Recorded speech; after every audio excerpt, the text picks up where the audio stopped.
내 맘에 드는 나는 어떤 사람인가요? 나는 지금 내 맘에 드는 나로 살아가고 계신가요? 혹시 나는 내 맘에 드는 나와 남의 맘에 드는 나 중 남의 마음에 드는 나로 치우쳐서 살고 계시진 않나요? 우리는 어떤 누구의 삶에도 끼어들어가기가 어려워요. 어떤 누구에게 영향은 줄 수 있지만 우리는 모두 각자고 스스로의 삶을 살아가고 있다는 건 모두가 알고 있어요. 부모, 자식이라 하더라도, 부부간이라 하더라도 우리는 각자의 삶을 살고 있잖아요. 그리고 그 각자의 삶에서의 모든 책임과 의무는, 그리고 권리는 모두 나에게서 나오는 것이잖아요. 그런데 우리는 왜 내 맘에 드는 나를 생각하지 않을까요? 보통 우리는 초점을 남에게 맞춰놓고 있어요. 나 자신에게 초점을 맞추고 그것에 의해 움직이려고 들지를 않고요. 남이 어떻게 생각하나, 다른 사람이 나를 어떻게 보나, 이런 것에 먼저 마음을 더 쓰고 있다니까요. 내가 내 스스로 내 맘에 드는 나를 위해 노력하고 애쓰는 것이 아니라 남에게 잘 보이기 위해서, 남에게 나 이런 사람이야 이런 거 보여주기 위해서 애쓰는 듯이도 보여요. 그런데요, 우리 우주의 이치는요, 내가 나 자신을 내 마음에 들게 하기 위해서 애쓴 대가가 남도 알아주게 돼 있고요. 내가 남을 위해 애쓴 대가는요, 잘 돼도 후순위고요. 잘못되면 대다수 잘못되기가 쉽지만요, 잘못되면 같이 무너지는 거예요. 내가 남을 위해서 애썼는데 그 상대방 때문에 내가 무너져 버리는 거예요. 한번 생각해 보세요. 아무리 가까운 사이라고 하더라도요, 나는 나이고 상대는 상대예요. 상대의 우주에 내가 들어갈 수가 없고 내 우주에 상대가 들어올 수가 없어요. 어떤 사이라도요, 우리는 각자의 우주를 스스로 관리하고 운영하고 있거든요. 그런데 우리는 각자 따로따로 자신의 우주를 관리하고 운영하면서 살면서도 더불어 살아가고 있어요. 각자 서로 영향을 주면서요. 가정에서도 사회에서도 어떤 기관에 들어가서도 우리는 누군가의 영향을 받거든요. 그럴 때 우리는 헷갈립니다. 남들과 더불어 살아가야 되는데 내 우주는 내가 또 잘 챙겨야 되는 것이고, 도대체 어떻게 해야 나도 좋고 저 사람도 좋은 결과를 도출할 수 있는가? 이런 생각을 하게 되는 거죠. 나도 손해보기 싫고요. 상대에게도 그닥 손해를 끼치고 싶지도 않는데 어쩔 수 없다면 상대가 손해를 봤으면 좋겠다, 이런 생각을 하면서요. 그래서 우리는 각자 손해보기 싫어서 아기다툼을 벌이기도 하죠. 재산 문제로 형제간의 싸움은 얼마나 많이 일어나고 있습니까? 부부지간에도 자신이 좀 더 손해보기 싫어서 조금 더 손해보기 싫고 자신에게 더 유리하게 하기 위해서 얼마나 눈치 싸움을 벌입니까? 남편이 이렇게 해줬으면 좋겠고, 아내가 이렇게 해줬으면 좋겠고, 자식이 이렇게 했으면 좋겠고, 이렇게 하는 게 마땅하고 당연한데 우리 남편은, 우리 아내는, 우리 자식은 이렇게 하지 않는다, 이러면서 불만을 얘기하는 거 많이 들어본 적 없나요? 또 사회에서는 어때요? 저 사람이 나한테 이랬다 저랬다, 상대방에 의해서 불평과 불만을 얘기하고 있죠. 또 국가에서 정치는 떴습니까? 진보와 보수와 맨날 싸워대고, 정말 자신이 당에 조금이라도 이익을 얻으려고, 이익이 되는 거면 뭐라도, 거짓이라도 말하고, 정치인들을 보면요, 정말 잘났다고, 국민을 대표한다고 저 잘난 척하는 정치인들을 보면요, 수준이 일반 우리 국민들보다 한참 떨어져서 우리 일반 국민들은 정치인들보다 정말 훌륭한 분들이어서 우리 사회가 이렇게 돌아가고 있구나, 이런 생각까지 든다니까요. 그러면 우리는 어떻게 살아가야 할까요? 더불어 살아가야 되는데요. 더불어 살아서 나도 거기서 손해보지 않고 살아갈 수 있는 방법이 무엇인가, 이것을 생각해 봐야 되잖아요. 아니, 국가를 다스린다는 저 정치인들조차 저 모양인데 나는 누구를 믿고 살아가야 되나? 이런 혼탁한 세상에서, 이런 사바세계 얽히고 설킨 잡된 인연으로 참지 않고는 살아갈 수 없는 우리 사바세계에서 우리는 어떻게 살아가야 되나, 이것을 말씀드리고 싶어요. 모든 사회에서, 가정에서도 사회에서도 어디서도 통용되는 한 가지가 있어요. 그것은요, 내 맘에 드는 나로 행동하시라는 거예요. 이 세상 어떤 누구도 믿지 말고 어떤 누구에게도 현혹되지 말고 내가 나의 삶을 살아가기 위해서 주체적으로 내 맘에 드는 나로서 살아보자고요. 내 맘에 드는 나 어떤 사람인가요? 아침에 눈을 떴을 때부터 한번 생각해 보자고요. 눈을 떴을 때 뻘떡 일어나는 나, 뒹굴거리는 나 어떤 게 내 맘에 드나요?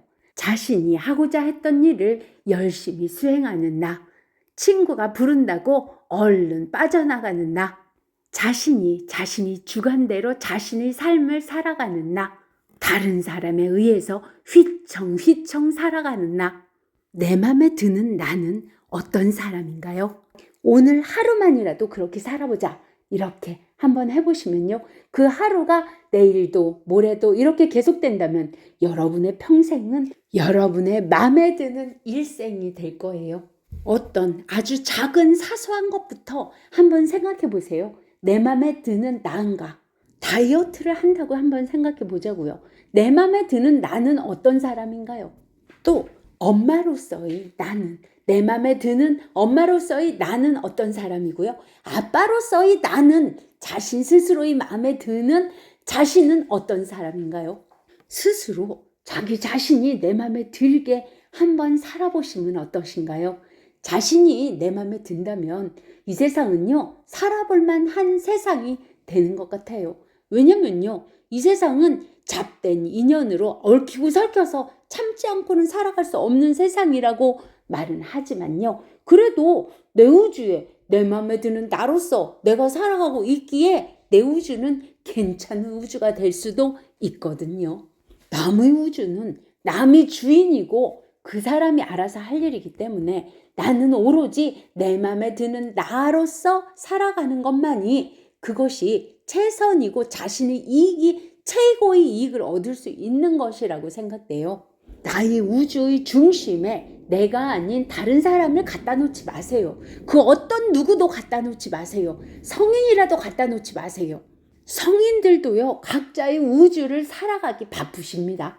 그분들의 우주로 인해 내가 영향을 받을 수 있는 것 뿐입니다. 아니, 부모 자식 간에도 자식이 부모 마음대로 될 수 없잖아요. 영향은 줄 수 있지만 자식도 마찬가지잖아요. 그런데 왜 성인은 내 중심에 들어올 수 있다고 생각하십니까? 우리 우주는요, 자신의 우주는 자신이 살아갈 뿐입니다. 모두 알고 있잖아요. 그래서 우리는 모두가 각자의 인생을 살아가고 있는 걸 모두 알고 있는데 자꾸만 다른 사람들을 자기 가슴에 놓고 상대방이 뭔가가 잘못되면 상대방 탓해야지, 내 탓하지 말고 이런 생각을 하시나? 자신의 인생인데 저 사람 탓하기 위해서 저 사람 말을 듣기도 하는 것 같더라고요. 어떤 성인들이 말씀이라도요, 스스로 그것을 검증하세요. 의심하고 검증하셔서요, 스스로 옳다고 생각된 것을 자기 것으로 만들어서 자신을 밝히는 등불로 삼으세요. 그것이 바로 자등명입니다. 부처님의 마지막 설법이시죠. 왜냐면요, 자신의 우주는 나밖에 밝힐 사람이 없어요. 어떤 누구도 대신 밝혀주지 않아요.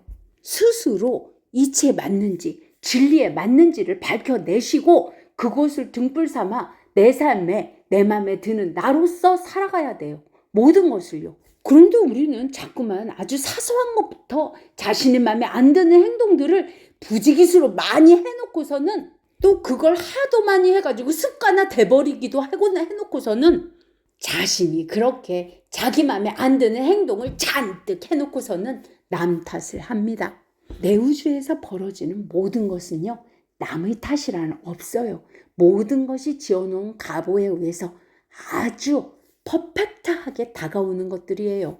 여러분이요, 스스로의 영과 혼을 안다면, 그것을 알아간다면 여러분들이 우주에서는 단 어떤 것도 여러분이 지어놓지 않은 어떤 것도 다가오지 않는다는 것을 알게 돼요.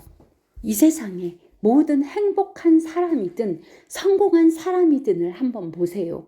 스스로 자신이 마음에 드는 자신을 만들기 위해서 얼만큼 노력을 했는지를, 그들이 가치를 거기서 한번 찾아보자고요. 어떤 일을 해내기 위해서 하루하루를 그분들은 자신이 마음에 드는 하루하루를 만들어내기 위해서 스스로의 하루하루를 어떻게 보냈는지를 한번 보자고요.